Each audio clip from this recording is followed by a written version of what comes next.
a veces esa expresión que se le está diciendo a la iglesia, a Pedro, perdón, sobre la declaración de lo que tú has dicho, yo voy a fundar la iglesia. Es decir, que la base de la fundación de la iglesia es Cristo.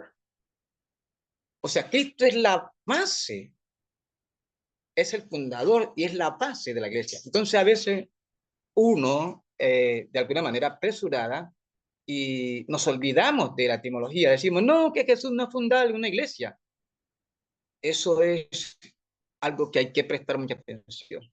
Ahora, si Jesús comienza su ministerio a los 30 años, y la palabra iglesia significa concurrencia, asamblea, quiere decir que desde el momento de Marcos capítulo 1, verso 14, Jesús comienza a ganar adeptos, entonces ya está levantando su congregación. Porque si la palabra congregación, que es una palabra hebrea y significa iglesia también, y la palabra iglesia, que es relación a los fieles en Cristo Jesús, que somos nosotros, significa iglesia, no puedo solamente pensar en el hecho de que cuando muere Jesús nace la iglesia. O sea que el momento de la concesión de la iglesia es desde el momento en que Jesús comienza a llamar. ¿Por qué? Porque la palabra iglesia significa sacado, llamado. ¿Y quién hace eso? Es Jesús.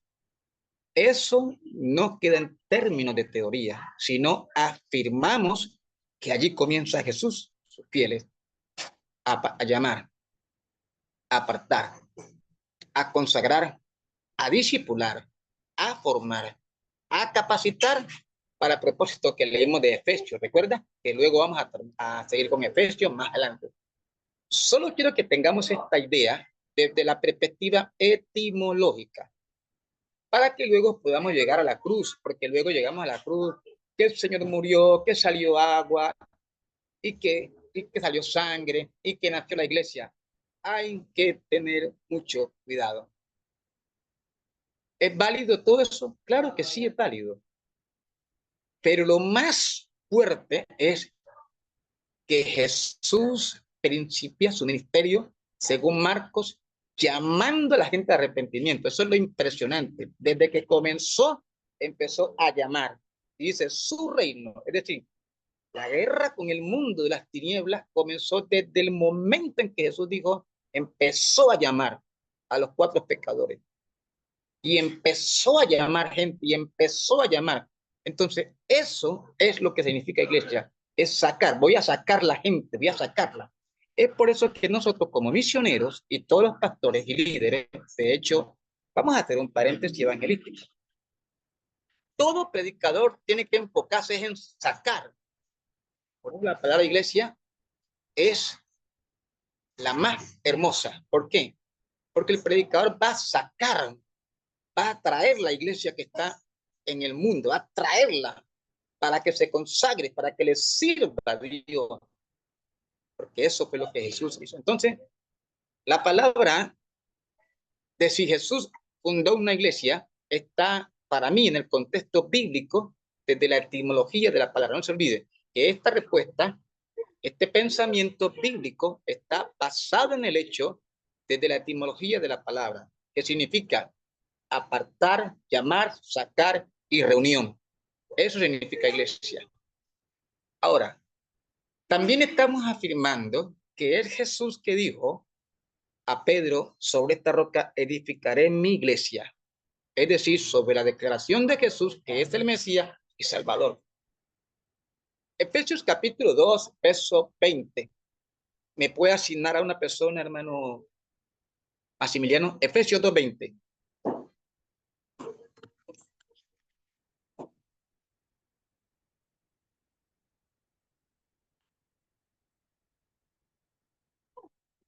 Efesios 2:20. ¿Alguna duda hasta allí? Hermano Jorge, ayúdenos con Efesios capítulo 2, verso 20. Amén, amén. Dice Efesios 2:20, dice, edificaos sobre el fundamento de los apóstoles y profetas, siendo la principal piedra del ángulo Jesucristo mismo. Ahí está. Amén. Lo conocemos. Ahí está. Pero, ¿con qué palabra estamos jugando? Edificar. Ojo que el texto nos dice muchas cosas, pero como estamos hablando de la palabra eclesiología, lo que estamos tomando es la edificación. Estamos respondiendo a si Él es el fundador y estamos afirmando lo que está diciendo el apóstol Pablo, edificado. Cristo es el fundamento de la iglesia. No se le puede quitar a Jesús ese privilegio, perdón, esa obra, no se le puede quitar. Él es el fundador. Él es la base en el cual estamos edificados. Entonces, llámese quien se llame y digan lo que digan, hay que decirle, lamentamos mucho, pero Pablo dijo, edificados sobre el fundamento de apóstoles y profetas, siendo la principal piedra del ángulo Jesucristo mismo. Ahora vamos a mirar uso de la palabra iglesia en el Nuevo Testamento. Dice que la palabra iglesia se usa en el Nuevo Testamento más de 115 veces. Según Hechos, capítulo 7, verso 38.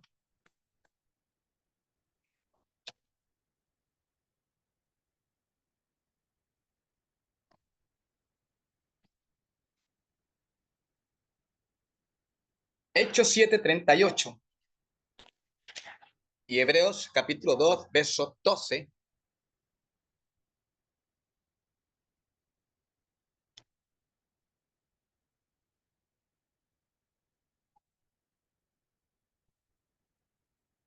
Este es aquel Moisés que estuvo en la congregación en el desierto con el ángel que hablaba en el monte Sinaí y con nuestros padres y que recibió palabras de vida que darnos.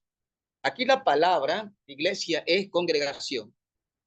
Dice, este es aquel Moisés que estuvo en la congregación en el desierto. La usamos mucho nosotros. La congregación. Y esa palabra es una acción, pero también se refiere al grupo de fieles, congregación. Y eso es lo que el escritor del libro de los Hechos habla. La palabra eclesia también es congregación. Este texto de una acción del Antiguo Testamento, hablando de Moisés, dice Esteban, el Nuevo Testamento. Pero en Hebreos capítulo 2, verso 12, ¿quién me ayuda? Hebreos 2, 12.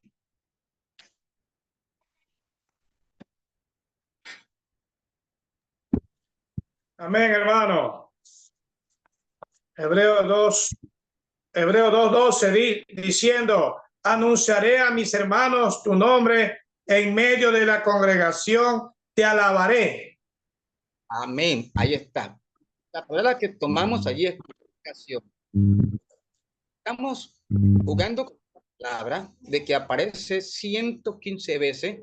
No vamos a tomar muchos textos. Ya cuando tenga el módulo, las próximas semanas los paso a través del pastor Maximiliano. Ahora, vamos a tomar dos puntos. Vamos a ir mirando, porque sé que somos predicadores. ¿Qué es lo que vamos a ir mirando ya? Es la palabra iglesia como un conjunto y la palabra iglesia en singular y plural. Dice Romanos capítulo 16, verso 1.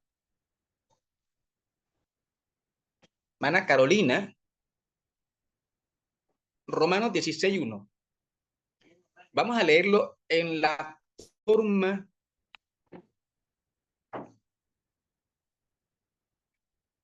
local. Romanos 16, 1. Amén. Os recomiendo además nuestra hermana Befa, la cual es diaconisa de la iglesia en Cencrea. Amén. Note que ahí se refiere ¿qué? A una iglesia. Entonces, todos esos textos que vamos a tomar, Romanos 16, 1, Apocalipsis 2:18, Primera de Tesalonicenses capítulo 1, verso 1. Todas esas citas hablan de la iglesia en singular.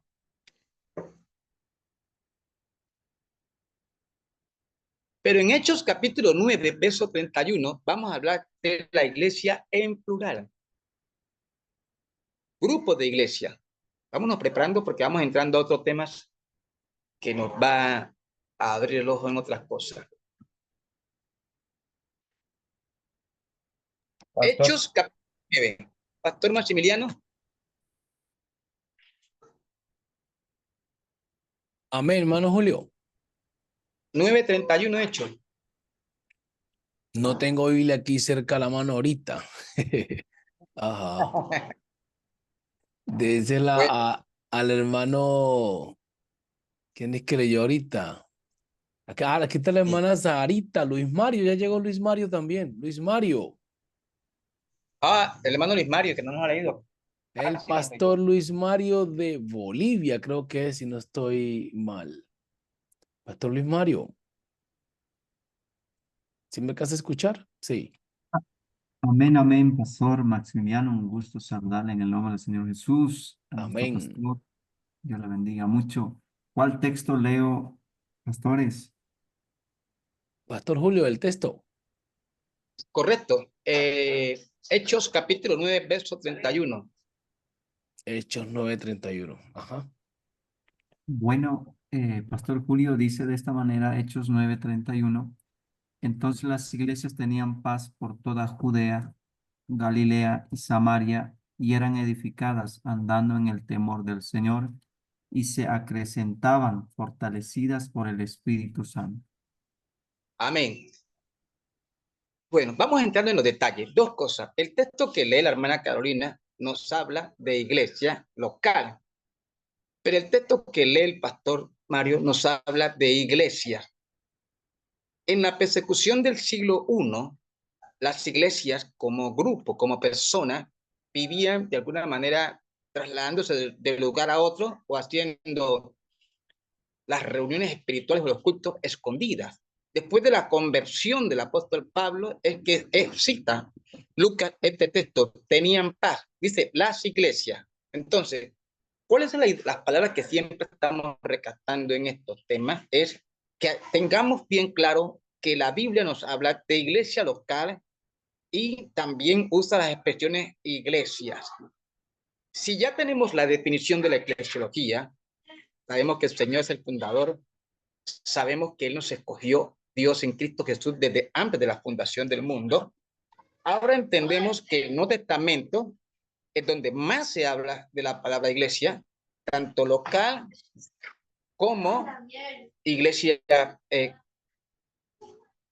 hablando de muchas iglesias como tal, ¿no? Una por el todo. Ahora, vamos a pasar a otro punto y es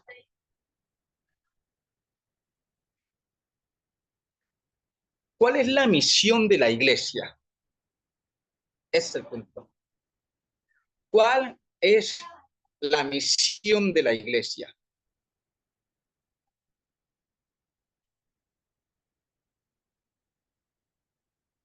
¿Alguna vez se han hecho esa pregunta? ¿Quién me responde cuál es la misión de la iglesia?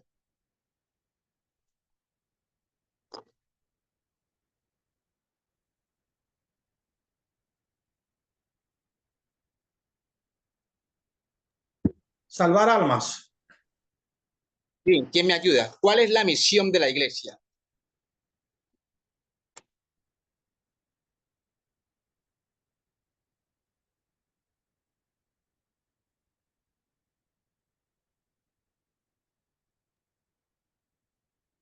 ¿Quién responde? Hermano Jorge.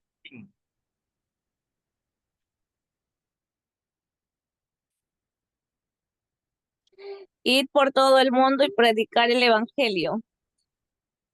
Bueno, dice la hermana Carolina de ir y predicar el evangelio por todo el mundo. ¿Quién más me Sarita, responde? yo soy Sarita, de Perú. Oh, Perú, bueno. Ana Sarita, bendiciones. Bueno, Pastor Julio, Yo. yo creo que en el Nuevo Testamento vemos que la misión de la iglesia es el predicar el evangelio, pero el propósito original, al parecer, que Dios planificó antes de la fundación del mundo es para la alabanza de su gloria, es decir, que la iglesia se ha creado para que lo alabe y lo glorifique a Dios.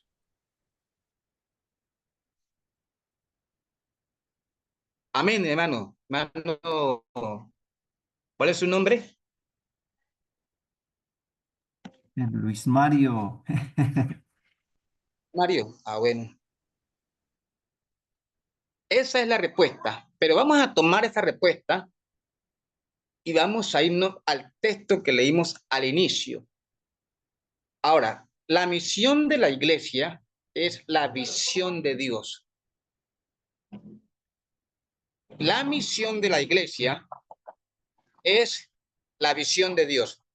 Mire, usted va a una empresa y las empresas tienen esto, tienen misión y visión. Y siempre he dicho que está al revés. Uno nunca camina para ver. Uno ve y camina con los pies. Piensen bien esto y verán. Aparece misión y luego visión. Casi todos. Y es un error garrafático. Uno ve y luego camina. Y la gente hoy camina y luego ve. Por eso tropieza. Los ciegos tropiezan. Porque caminan, pero no ven. Y es bíblico. Primero, Dios da su visión. Dios no tiene misión. Dios tiene una visión y la iglesia son los pies de Dios, que es la misión. Entonces, para entender la misión de la iglesia, en la respuesta que dan los hermanos, que es correcta, hay que llevarla primero a un punto muy bíblico, es la visión de Dios. La visión de Dios. ¿Por qué? Porque antes de la creación de todo el cosmos, el universo, Dios ya tenía un plan. No estaba nada de materia. Todo estaba en el tiempo. Materia, espacio, todo, mole, aire, todo estaba en el tiempo. Por lo tanto, la palabra visión es correcta. No se puede hablar de misión. Entonces, la visión de Dios es la misión de la iglesia. Pero primero, ahora, vamos a definir y luego vamos a las escrituras.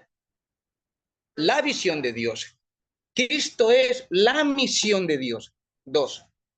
Cristo es la misión de Dios. Y la misión de Cristo es la comisión de la iglesia. Aquí ya cambia las cosas. Número 1, visión de Dios. Número 2, la misión de Dios es Cristo. Número 3, la comisión de Cristo es la iglesia. Va a notar que esa última es la palabra que usamos todos los predicadores y tal vez no es nada nuevo. Es algo que sí lo decimos correctamente, pero hay que organizarlo para poder entender el corazón de Dios, que son las misiones. Entonces, la visión de Dios es la misión que es Cristo. O sea, los pies para la realidad del plan de Dios es Jesús. Por eso Él es la imagen del Dios invisible. O sea, camina Cristo en el propósito eterno de Dios a la tierra. Es con los pies que se camina. Entonces se habla de misión. Cuando alguien dice que tiene misión es porque va a una acción de hacer, ejecutar algo. ¿Sí? Y entonces uno dice, la misión de Dios, nosotros tenemos la misión, la gran comisión de Cristo. ¿Por qué? En términos de dualidad o términos de Trinidad, que no creemos en ninguna de esas cosas, pero sería un error garrafático no entender, aislar todas las expresiones de Jesús como hijo, de Dios como Padre. Ahora, si yo aíslo todo esto, me salgo de la visión de Dios. Porque Cristo es la misión de Dios, la iglesia es la comisión. Por eso Jesús dice Lucas y dice Hechos. 2 veces lo dice Lucas en su libro con su nombre y en el libro de Hechos. Dice Lucas. Y Mateo también lo dice. Marcos también lo dice.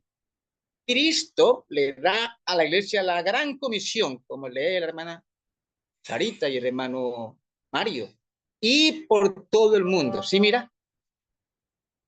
Predicad el evangelio. Y luego dice, haced discípulos. Mateo dice que Jesús dice, hagan discípulos. Marcos dicen que Jesús dice, vayan por el mundo. Lucas dicen que Jesús dice, quédese aquí para que sean testigos. Eso que es gran comisión. ¿A quién? A la iglesia. O sea que la iglesia tiene la responsabilidad de hacer varias cosas. Discipular es el primer trabajo. Discipular, predicar, ganar almas. Todo eso en el contexto evangelístico. Entonces, hasta aquí estamos comprendiendo que para entender la misión, la iglesia tiene que entender primero la visión, y es todo el texto de Efesios capítulo 1, verso 3 al 14. El plan eterno de Dios en Cristo Jesús. Eso es lo que hemos leído en Efesios. Ahora, vámonos a ir puntualizando. Vamos bien de tiempo, ¿no?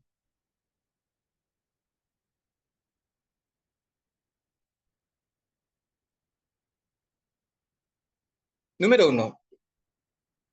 Lo que Pablo dice según Efesios es bendecirnos con toda bendición espiritual en los lugares celestiales. Número 2, predestinarnos y adoptarnos como hijos suyos en Cristo Jesús. Número 3, como mencionó el hermano Mario, es para la alabanza de su gloria. Todo eso está en la visión, todavía nada ejecutado. Estamos leyendo Efesios. Número 3, en esa palabra alabanza tengo 2 puntos, redención y el perdón. Todo es textualmente en Efesios 1. Número 4, nos hizo herederos, habiendo sido predestinados conforme al propósito del que hace todas las cosas según el designio de su voluntad. Número 5, sellarnos con su Espíritu Santo. Si uno hace todo, hincapié de nuevo en todo esto, uno dice, ahí está todo el plan, el proyecto de Dios. Por eso hay que leer más Efesios despacio y luego ahora sí, para poder entender a los evangelistas. Pareciera que nos hicieran retroceder. No, Pablo entendió a Marcos, entendió a Juan y entendió a Mateo. Pero es la revelación de Dios a Pablo, ¿no? Según Galatas capítulo 1, que él testifica que el Señor le reveló todo eso. Cuando digo entendió, es que hay una unidad de revelación del pensamiento de Dios, de su plan a todos sus apóstoles y discípulos. Entonces, el plan de Dios o la visión de Dios por muchos siglos fue un misterio. Y Pablo dice que el Señor nos dio a conocer ese misterio que estaba escondido por muchos siglos y edades, dándonos a conocer el misterio de su voluntad según su beneplácito, el cual se había propuesto en sí mismo, de reunir todas las cosas en Cristo Jesús. Texto que leímos, Efesios 1, 9, 10. Y Colosenses, capítulo 1, verso 26 al 29.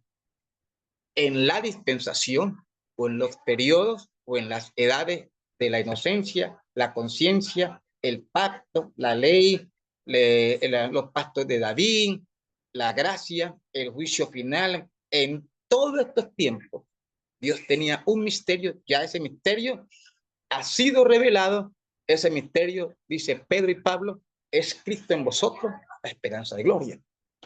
Todo eso es la iglesia. No se van a afanar de pronto por la liturgia, ya vamos para allá. Vamos para allá.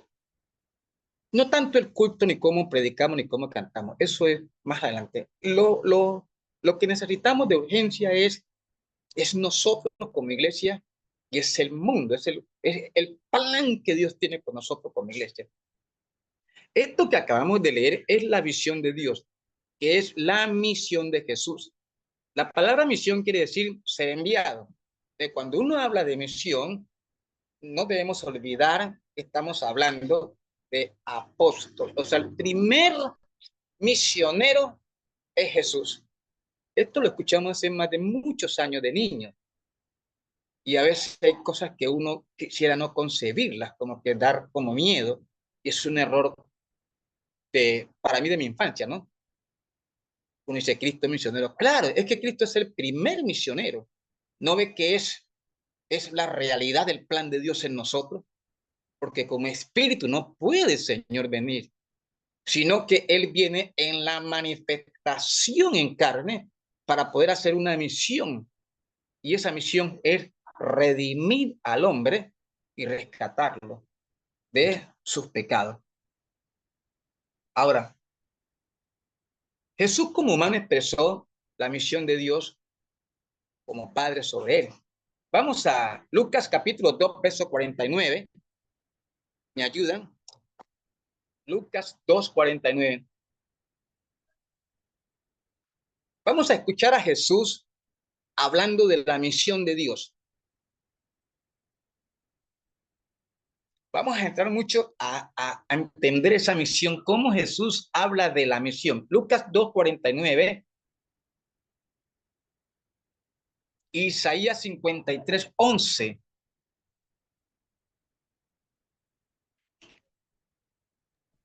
A ver, le leo Lucas 2:49, pastor. Sí, señor. Lucas 2, 49. 2:49. Entonces él le dijo, ¿por qué me buscáis? ¿No sabéis que en los negocios de mi padre me es necesario estar? Amén. Acá. ¿Qué significa la palabra negocio?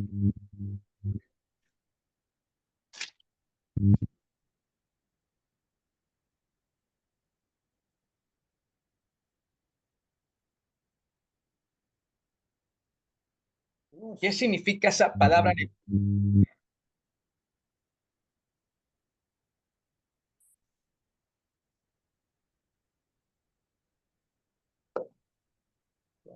Es una palabra que no la pueden sacar porque vamos hace unos minutos atrás. Esta no es una palabra, es una expresión.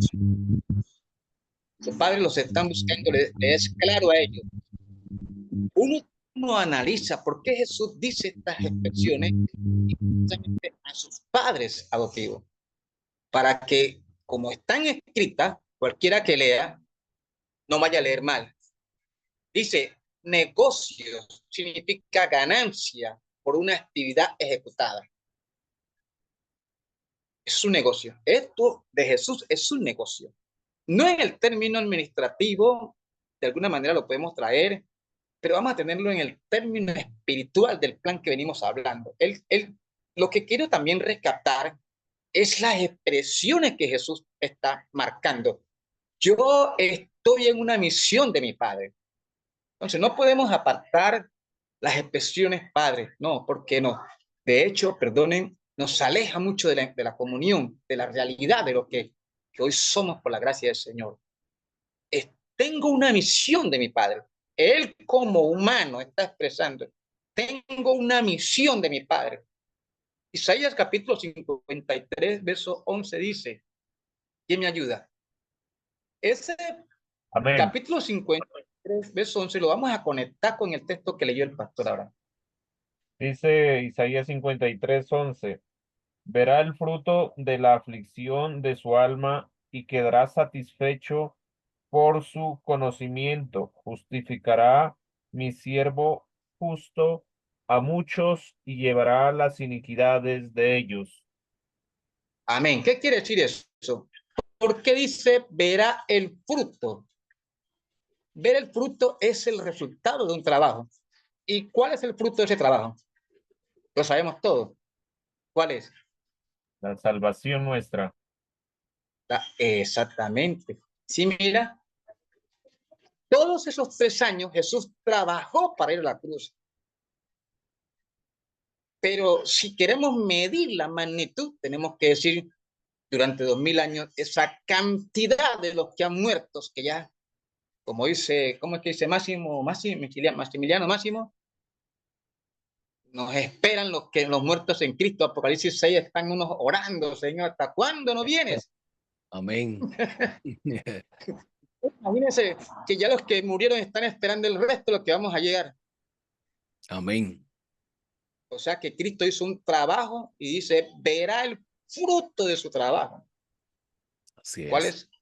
El pastor, la salvación nuestra fue un trabajo arduo de 3 años que Jesús hizo. A veces digo, no hemos podido llegar a hacer lo que hizo el Señor, llamar, apartar, consagrar discipular, capacitar y enviar. En 3 años hizo todo eso.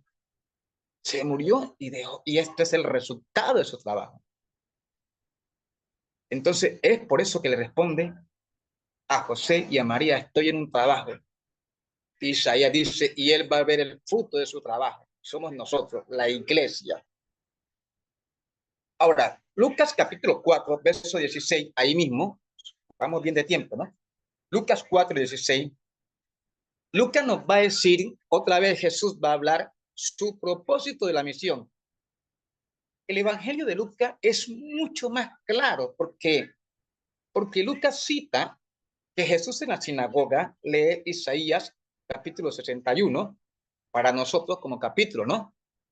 Pero lo que Jesús realmente hace es abrir el rollo y leer en la parte que está escrita acerca de él, Isaías 61 o Lucas capítulo 4, verso 16. Lucas dice que Jesús va a explicar el propósito de su presencia. Y él al final es que dice, esto se ha cumplido ante vuestros ojos. Vino a Nazaret, donde se había criado, y en el día de reposo entró en la sinagoga conforme a su costumbre, y se levantó a leer y se le dio el libro del profeta Isaías, y habiendo abierto el libro, halló el lugar donde estaba escrito: el Espíritu del Señor está sobre mí, por cuanto me ha ungido para dar buenas nuevas a los pobres. Ay, santo Dios. Santo Dios de la gloria.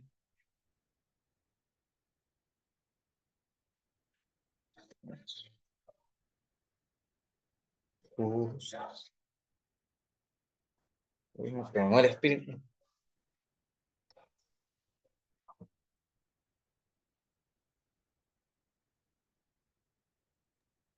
Amén, amén, gloria a Dios. Poderoso.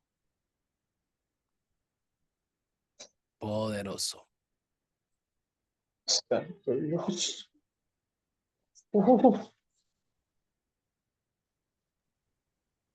Poderoso, gloria a Dios.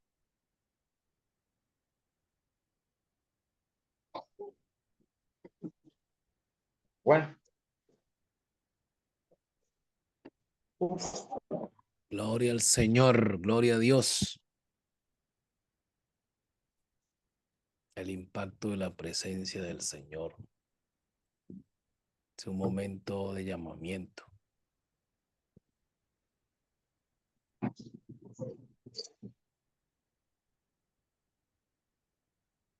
Santo Dios. Bueno, Señor Jesús. Gloria al Y Señor. se había criado y el día de reposo entró en la sinagoga conforme a su costumbre y se levantó a leer. Y se le dio el libro del profeta Isaías, y habiendo abierto el libro, halló el lugar donde estaba escrito: el Espíritu del Señor está sobre mí, por cuanto me ha ungido para dar buenas nuevas a los pobres, me ha enviado a sanar a los quebrantados de corazón, a pregonar libertad a los cautivos y vista a los ciegos, a poner a libertad a los oprimidos, a predicar el año agradable del Señor.